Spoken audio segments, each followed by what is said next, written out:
Баарыбыздын 1 жылдык ишибиз 1 жыл тынбай иштеп мына ушуну бүтүрдүк.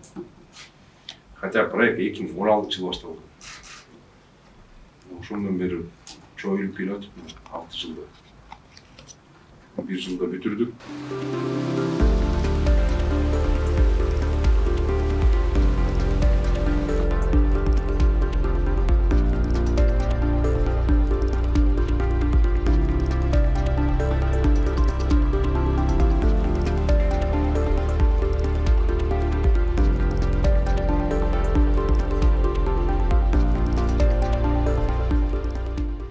Диаметри 1000 мм болгон 2 суу түтүгүн тартуу боюнча курулуш объектисин куруучу курулуш ишканасын аныктоо үчүн тендер жарыялансын деп ушул буйрукка кол коюлду.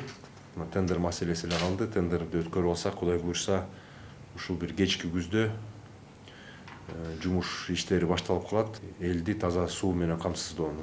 Эми бул жерде айта кетчү нерсе, тендерди биз 2 лотко бөлүп атабыз, Эки этапка. Бул жерде биринчиси бул техникалык жагын карайбыз. Биздин талаптарга туура келген компаниялар тандалып чыгат. Андан кийин экинчи этап менен биз ошо баасын карайбыз. Калыс карагыла.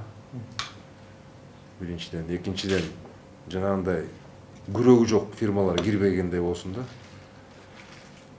Өзүнүн техникалары, ушундай опыт иштеп жүргөн опыттары менен, обороту менен ошол анткени шаардын суусу менен камсыздоо бул жерде 100 миңдеген адамдын суу менен камсыздоо.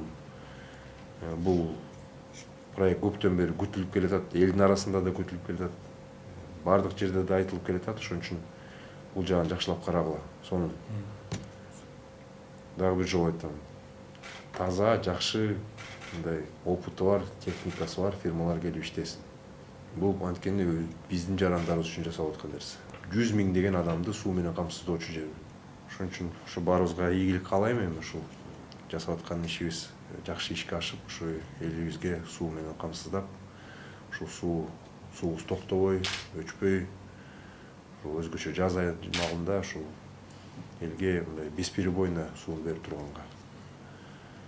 Ошол баарыга ийгилик, жакшылык, жакшы иш менен баштайлык.